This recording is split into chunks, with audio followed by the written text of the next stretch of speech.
Imagine waking up to news of new tariffs, higher gas prices, and a shrinking safety net, all caused by policies that seem to be about faraway countries. You feel it at the pump, in your grocery bill, and in your paycheck. You also feel it in the programs designed to care for your grandparents. This isn't a distant headline, it's happening right now. This is the ripple effect of Donald Trump's latest moves on Europe, Russia, and China, and it's reshaping life in the United States.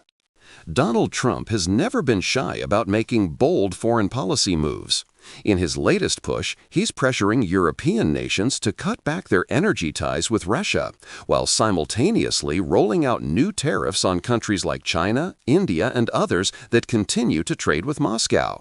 The goal is clear: weaken adversaries and assert U.S. dominance.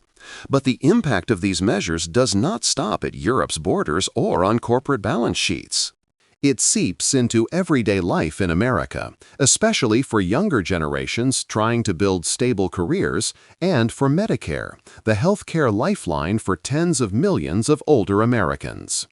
Trump's pressure on Europe over Russian oil is unprecedented. He's urging NATO allies and EU partners to break their energy dependence on Moscow, threatening penalties if they do not comply. On paper, this is about geopolitics, depriving the Kremlin of the cash flow it needs to sustain its power. But in the real world, global oil markets are connected like a spider web. When Europe cuts Russian oil, it competes more fiercely for supplies from elsewhere. Prices surge not just in Europe, but worldwide, including in the United States. For young Americans already juggling student loans, entry-level wages, and a high cost of living, these fuel price spikes are painful.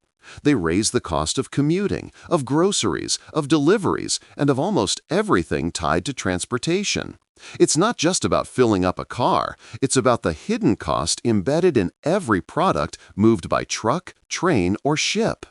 Layered on top of that are Trump's tariffs on goods from China and potentially other countries that maintain Russian energy links.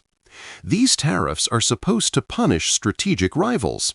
In practice, though, tariffs act like a tax paid by American importers, which is then passed down to consumers. Clothing, electronics, medical supplies, and everyday essentials all climb in price. For a generation dependent on affordable technology and imported basics, disposable income shrinks further. The economic strain isn't confined to shopping carts. Companies that rely on global supply chains are reconsidering their strategies. Some bring production back to the U.S., but at higher costs. Others cut hiring or delay investment due to uncertainty. This means fewer entry-level opportunities, fewer internships, and slower wage growth for younger workers. The very policies meant to protect American strength abroad risk weakening its workforce at home. Meanwhile, the Medicare program sits in the crosshairs of these global tremors.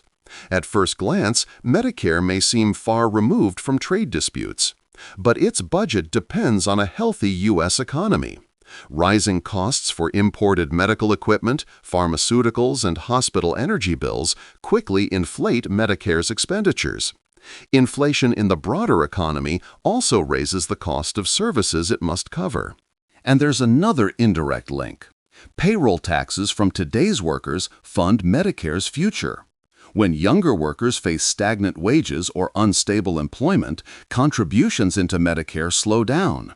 This adds to long-standing concerns about the program's solvency. A tariff on Europe or China today can turn into a funding gap for seniors' health care tomorrow. These changes also widen generational tensions. Younger Americans may feel they're paying more through higher prices and reduced job prospects while getting fewer benefits. Older Americans, in turn, may worry about cuts to the program they depend on. The combination of higher energy costs, tariffs, and strained public revenues fuels frustration and polarizes the political debate. Yet even amid the disruption, there are potential upsides. By pressuring Europe and China, Trump's policies could accelerate investment in renewable energy and domestic manufacturing. In the long run, this might create new industries and better jobs.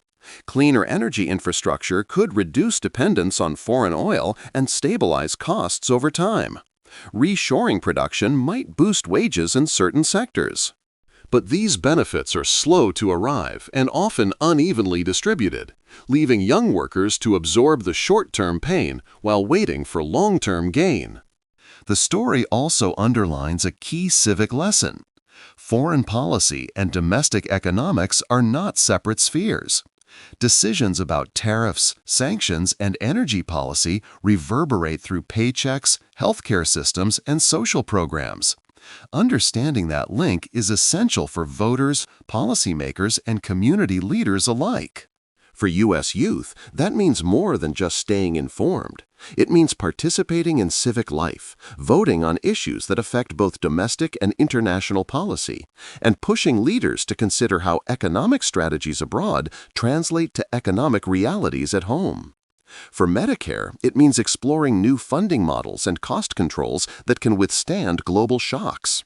Without reforms, every international tremor risks destabilizing a program millions of seniors rely on.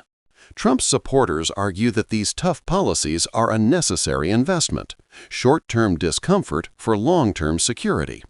Critics counter that they are an expensive gamble that burdens ordinary Americans more than adversaries abroad. The truth may be somewhere in between. But what's clear is that the conversation about tariffs and energy restrictions isn't just about geopolitics. It's about the future of America's social contract. Trump's latest moves, from pushing Europe to slash Russian energy imports to slapping tariffs on global partners, are reshaping not just alliances, but also American life. They're influencing the prices young Americans pay, the jobs they find, and the stability of Medicare for older citizens. These are not isolated foreign policy gambits. They are domestic economic choices with far-reaching implications. Whether these measures ultimately strengthen America or strain its social fabric depends on how leaders balance strategic goals with the needs of the people at home. The stakes are high for both young workers and seniors alike. Recognizing the connection between foreign actions and domestic outcomes isn't just an academic exercise. It's a roadmap for building a future where national security and social security can coexist. In the end, the question isn't only whether Trump's strategy will weaken Russia or China. It's whether America can pursue global leverage without sacrificing the economic stability of its own citizens. That is the real challenge, and the real story unfolding today.